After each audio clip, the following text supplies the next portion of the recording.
আমি এখন বর্তমানে বিষ্ণুপুর বাস স্ট্যান্ডে চলে যাই। তোমাদেরকে আজকে গোটা বিষ্ণুপুরটা এক্সপ্লোর করবো, তোমাদেরকে গোটা বিষ্ণুপুরটা আমি ঘুরিয়ে দেখাবো। তার সাথে সাথে তোমাদেরকে বিষ্ণুপুর বাস স্ট্যান্ডটা একটু ঘুরিয়ে দেখাবো। চলো তোমাদেরকে শেয়ার করবো। আমি বহু দূর থেকে এসেছি, বর্ধমান থেকে, সেই বনলতার কাছে ছিলাম। আজ তোমাদেরকে এখানটা এক্সপ্লোর করবো, তোমাদেরকে সেটা হচ্ছে। আমি এখন আছি বর্তমানে বিষ্ণুপুর বাস স্ট্যান্ডে। তোমরা এখান থেকেও পারলে টোটো করে নিতে পারো, ঘন্টা প্রতি 200 টাকা। আর তোমরা ট্রেন থেকে যদি কেউ আসো, ট্রেনের ওইখানেও তোমরা টোটো পেয়ে যাবে। আজ আমি চলে এসেছি বিষ্ণুপুরের প্রথম টুরিস্ট স্পট, হচ্ছে রাসমঞ্চ। এটি আনুমানিক 1600 খ্রিস্টাব্দর মল্ল রাজাদের আমলে এটি মন্দিরটি প্রতিষ্ঠা হয়েছিল এবং এটি 1600 খ্রিস্টাব্দ থেকে 1932 খ্রিস্টাব্দ পর্যন্ত এখানে রাস উৎসব পালন করা হয়েছে এবং প্রতি বছর এই রাস উৎসবের সময় বিষ্ণুপুরের যাবতীয় রাধাকৃষ্ণর মূর্তি জনসাধারণের জন্য এখানে আনা হতো। এই যে মন্দিরটি ছিল, মন্দিরের বেদিটির উচ্চতা হচ্ছে 1.6 মিটার এবং এই মন্দিরটির দৈর্ঘ্য 245 মিটার এবং মন্দিরটির উচ্চতা 12.5 মিটার। এবং এই যে মন্দিরের গায়ে টেরাকোটা শিল্প হচ্ছে দেখার মতো ছিল এবং সমস্ত মন্দিরটি পোড়া মাটি দিয়ে তৈরি। চলো তোমরা মন্দিরটি একটু এক নজরে ঘুরে দেখে নাও।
মন্দিরটির ঠিক পাশে ছিল একটি পার্কের মতো।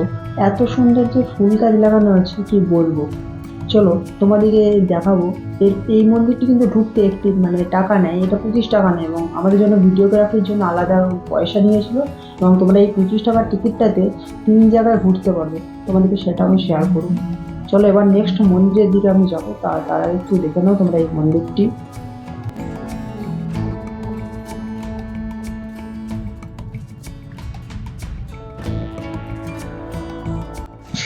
তারপর আমি চলে এলাম বিষ্ণুপুরের একটি অন্যতম মন্দির, জোড়বাংলা। এবং এই মন্দিরটি ঢুকতে তোমাদের যে প্রথমে রাসমঞ্চে যে টিকিটটা কেটেছিলে, তোমাদেরকে সেই টিকিটটা এখানেও দেখাতে হবে। এই মন্দিরটি ঢোকার জন্য ওই টিকিটটাতেই তোমাদের কাজ মিটে যাবে। এবং এই মন্দিরটি দুটি পাশাপাশি মন্দির অবস্থিত এবং তার জন্য এই মন্দিরের নাম হয়েছে জোড়বাংলা। এই জোড়বাংলা মন্দিরের দৈর্ঘ্য হচ্ছে 11.8 মিটার, প্রস্থ হচ্ছে 10.7 মিটার এবং উচ্চতা হচ্ছে 10.7 মিটার। এবং এই মন্দিরের বিশেষত্ব হচ্ছে রামায়ণ মহাভারতের সমস্ত কারুকার্যগুলো ভালোভাবে করা আছে, তোমরা সেটা দেখতেই পাচ্ছ হয়তো ভিডিওতে। এবং এই যে টিকিটটা তোমরা প্রথমে যে টিকিটটা দিয়েছিল, তোমাদের এইটি হচ্ছে সেই টিকিট। এবং চারিদিকে এত সুন্দর যে একটা পার্কের মতো করেছিল এবং প্রত্যেকটা মন্দিরে সাইডে সাইডে খুব সুন্দর করে একটি পার্ক ছিল, যা মন্দিরগুলোকে আরও খুব সুন্দর করে ফটো তুলতে আর করছে সমস্ত কাজে লাগছিল। এবং চারিদিকে পুরো টেরাকোটার কাজ, এত সুন্দর মন্দিরটা আমি কি বলে বোঝাতে পারবো না। চলো তোমরা একটু মন্দিরটা একটু দেখে নাও এক নজর।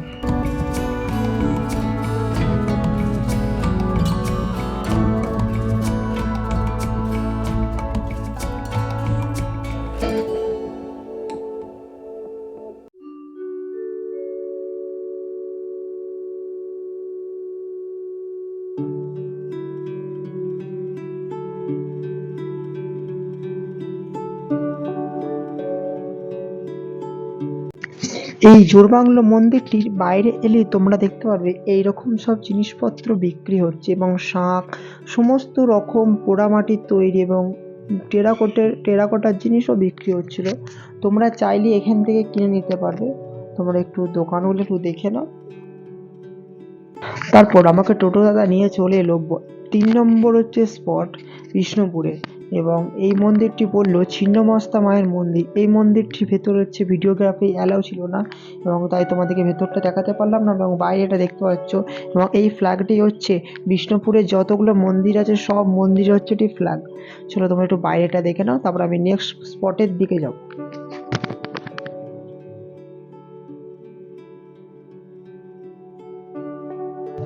তারপর আমার নেক্সট স্পট ছিল দলমাদল কামান। এই কামানটি মানে মদন মোহন এনেছিলেন এই কামানটি বিষ্ণুপুরবাসীকে বর্গী আক্রমণ থেকে বাঁচাতে, এবং এই কামানটি ইউজ করা হয় অষ্টমীর দিন, দুর্গাপুজোর অষ্টমীর দিন, এবং এটি আনুমানিক 650 বছরের পুরনো কামান। তোমরা একটু দেখে না। আমি চলে এলাম বিষ্ণুপুরের আরেকটি স্পট, এটি হচ্ছে মদনমোহন মন্দির। এই মন্দিরটি আনুমানিক 694 খ্রিস্টাব্দে তৈরি করা হয়েছিল। এই এই মন্দিরটির ছাদ ছিল বাংলার চালার ছাদ, এবং এটা ইটের এক রত্নর মধ্যে একটি শ্রেষ্ঠ মন্দির হচ্ছে এই মন্দিরটি।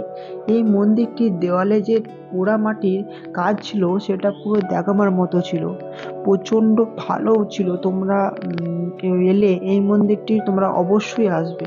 চলো, এই মন্দিরটির ভিতরে একটি ঠাকুর ছিল যেটি প্রতিদিন নিত্য সেবা হয়, তোমাদেরকে সেটাও আমি দেখাবো। চলো আগে একটু মন্দিরটা দেখে নাও, তারপর আমি তোমাদেরকে মন্দিরের ভেতরে নিয়ে যাবো। এবং আমি এই মন্দিরটির গর্ভগৃহে চলে এসেছি। এই মন্দিরটি ঠাকুরগুলোকে প্রতিদিন নিত্য সেবা করা। এবং চলো, এবং তোমাদের এই জিনিসপত্রগুলোর দাম জিজ্ঞাসা করবো। এটি মদনমোহন মন্দিরে ঠিক পাশেই অবস্থিত আছে। চলো তোমাদেরকে এই দামগুলো জিজ্ঞাসা করবো। আছে, এটা 200 আছে, এটা 100 আছে, এগুলো 50 আছে। আর এগুলো, 100 আছে, এই কাপগুলো কীরকম দাম আছে? কাপগুলো 20 টাকা। আর এগুলোর কীরকম দাম আছে? ওখানে 100 আছে, ধূপদানি পঞ্চপ্রদীপ আছে 100 টাকা, তারপর ধূপদানি হচ্ছে 30 টাকা, বিভিন্ন রকমের আছে। আর এই যে মন্দির ইয়েগুলো আছে, মূর্তিগুলো আছে? ফ্যামিলি দুর্গা যেগুলো দেখছো সব 100 টাকা, আর এগুলো সব এইগুলো ছোটোগুলো দেখলে 100 টাকা করে, এটা 200 টাকা, এরকম দামের আছে। আমি ঠিক মদনমোহন মন্দিরের পাশ দিয়ে আসার সময় দেখলাম একটা দাদু ভাইয়ের দোকান, এবং দোকানটি আমার খুবই ভালো লাগলো। এত সুন্দর সুন্দর জিনিস ছিল, তোমাদের আমি বললে বোঝাতে পারবো না। আমি বলবো তোমরা যে এত জায়গা ঘুরবে, তোমরা ওই মদনমোহন মন্দিরের ঠিক পাশেই একটা দেখবে দাদু ভাই একটা ঠাকুমা একটা দোকান খুলেছে, এবং খুব বয়স্ক ওনারা। তোমরা ওনাদের দোকান থেকে কিনে নিতে পারো তোমাদের একটি দোকানের কিছু কার্ড।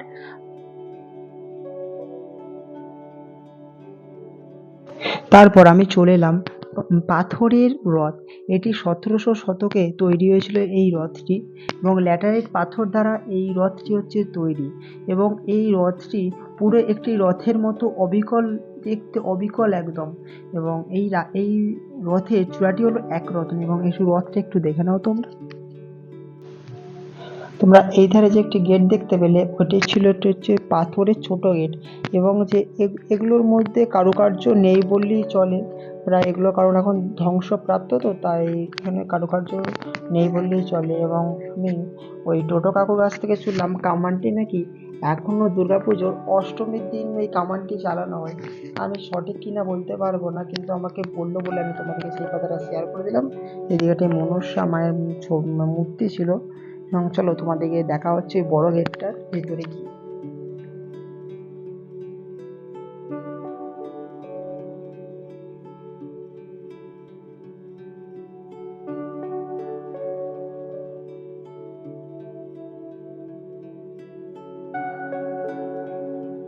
চলো ভেতরে যাওয়া যাক, তোমরাও দেখতে থাকো। এবং একটি গরু ঢুকে গেছে ভেতরে একদম। এবং এই যে সাইডে সাইডে ছিল না, এগুলো সব ল্যাটারাইট পাথর ছিল অনেক, এবং এগুলো প্রায় ধ্বংসপ্রাপ্ত বলে কোনো কারুকার্য সেই রকমভাবে ছিলই না বলতে গেলে এবং এই যে খোপগুলো তোমরা দেখতে পাচ্ছ, এর ভেতরে সৈনিকরা থাকতো। এই দেখো, ওইটুকুনের মধ্যে সৈনিকরা জীবনযাপন করতো।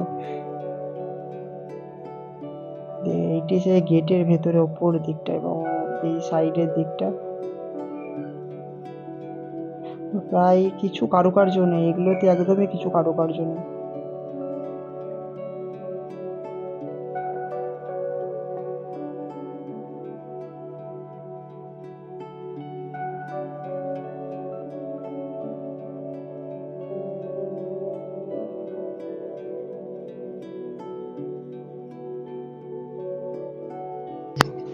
বড় পাথরের গেটের ঠিক পাশেই হচ্ছে এই উদ্যানটি। আর এই উদ্যানটিতে ঢুকতে গেলে 5 টাকা করে টিকিট। এবং এবং তোমরা দেখতে পাচ্ছ ওই লালঝির মন্দির আছে এটার ভেতরে। চলো তোমরা এই সামনেটা একটি সাইডে একটু বড় পার্ক আছে এবং পার্কে ঢোকা যাবে। পার্কে ঢুকলে 5 টাকা করে নেয়, আর মন্দিরে ডাইরেক্ট গেলে হচ্ছে কোনো চার্জ নেই। আর এইটা মানে তোমার যদি কেউ প্রথম থেকে ভিডিও করতে করতে যাও আর ছবি তুলতে যাও, তোমাকে সেই ক্ষেত্রে 5 টাকা চার্জ করবে এখানে। চলো তোমরা একটু একটু দেখে নাও, তারপরে কথা হচ্ছে মন্দিরের সামনে গিয়ে।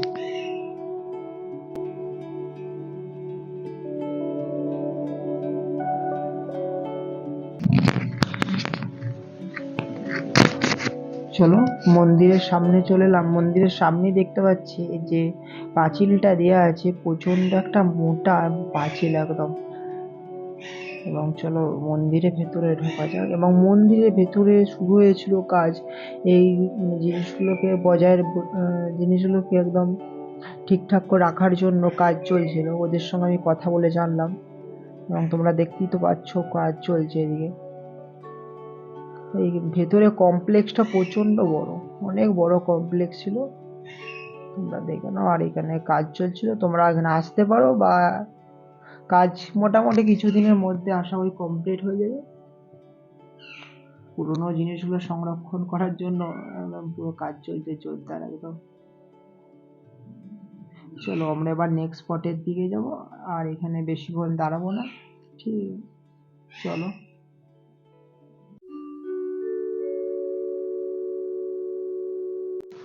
আমি বর্তমানে মৃন্ময়ী মন্দিরে চলে এসেছি। তোমরা সেটা হয়তো দেখতে পাচ্ছ। এই মৃন্ময়ী মন্দিরের ভেতরে কমপ্লেক্সটা ছিল অনেক বড়।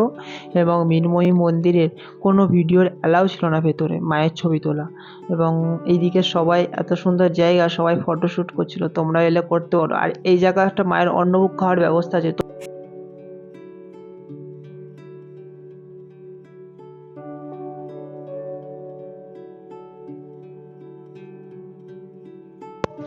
অবশেষে চলে এসেছি শ্যামরায় মন্দির, আমার মানে ঘোরার প্রায় শেষের দিকে। এবং এই মন্দিরটা খুব পোড়ামাটির, তো প্রচণ্ড খুবই ভালো। এবং ওপরে চারিদিকে 4টে আর মাঝে একটি মন্দির, মানে ওপরে 5টি মন্দির মানে চূড়া ছিল। এবং তোমরা সেটা দেখতেই পাচ্ছ। এবং এইদিকে ভেতরেও খুব একটা পার্কের মতো ছিল। এবং এই কমপ্লেক্সটা অনেকটা বড় ছিল। এবং চলো তোমরা সাইড দিয়ে একটু দেখে নাও এই মন্দিরটা খুবই ভালো খোদাই করা আছে। এই মন্দিরটির সাইডে ভালো করে খোদাই করা ছিল। সাইডে খুবই ভালো করে খোদাই ছিল। এই মন্দিরটি দেখলাম, খুব সুন্দর লাগছিল। এবং এই মন্দিরটির উপরে আমি উঠলাম না, কারণ এই মন্দিরটি ওপরে ওঠা চলবে না বললো এরা। তাই আমি সাইড থেকে ঘুরে ঘুরে দেখাচ্ছি তোমাদেরকে। তোমরা সেটা এক নজরে একটু দেখে নাও মন্দিরটিটা।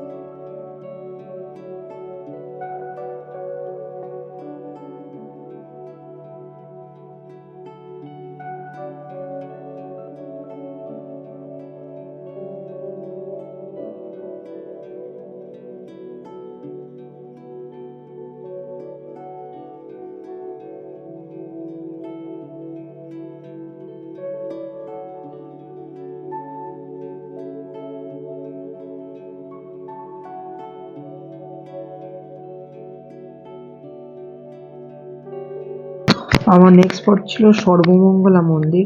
আর এটা হচ্ছে সর্বমঙ্গলা ঘাটটা তোমাদেরকে দেখাচ্ছি। এটা হচ্ছে সর্বমঙ্গলা ঘাট, আর এটা হচ্ছে লাল বাঁধ নামে পরিচিত। তোমাদেরকে আমি গোটা বাঁধটা পুরোটা তোমাদের সাথে শেয়ার করবো। আর এইটা হচ্ছে একদিক থেকে মানে এত বড় বাঁধটা কি বলবো, প্রচণ্ড বড় বাঁধ। আর এই সাইডে ছিল সর্বমঙ্গলা মন্দির। চলো তোমরা বাঁধটা একটু দেখে নাও, আমি গান দিয়ে দেবো, তোমরা একটু দেখে নাও। বাঁধ সম্পর্কে আমার কোনো আইডিয়া ছিল না, তোমরা একটু কারণ আমি অত বাঁধ সম্পর্কে ইতিহাস জানি না।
এবং আমি চলে এসেছি বিষ্ণুপুরের সেই বিখ্যাত জায়গা পোড়ামাটির হাট।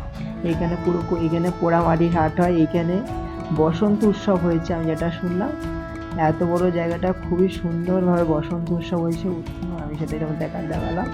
এবং এই যে দুটো মন্দির, এটা হচ্ছে জোড়া মন্দির।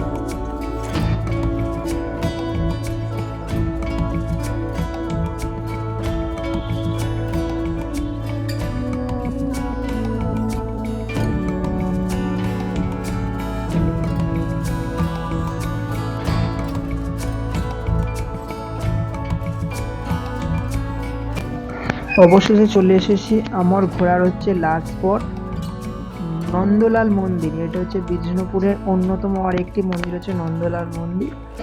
এই চলো মন্দিরের ভেতরে গিয়ে তোমাদের সাথে কথা হচ্ছে। এটা হচ্ছে বাইরের স্পটটা খুবই সুন্দর দেখতে, কিন্তু কমপ্লেক্সটা অনেক বড় ছিল, এই মন্দিরটারও কমপ্লেক্স বড় ছিল। কিন্তু আমি একটা জিনিস খেয়াল করলাম, বিষ্ণুপুরের সব মন্দিরের গায়ে মানে একটা ছোট করে পার্ক করে দিয়েছিল, সেটাকে মন্দিরটিকে আরো সুন্দর লাগছিল। চলো তোমাদের সাথে দেখা হচ্ছে, চলো মন্দিরের ভেতরে গিয়ে তোমার সাথে কথা হচ্ছে। এবং এটি হচ্ছে আমার সব মানে লাস্ট স্পট ছিল। এবং এবার এবার বাড়ি যাবার পালা, এবার আমাকে আবার বর্ধমান ফিরতে হবে। আমি আজকেই বর্ধমান ফিরে যাব।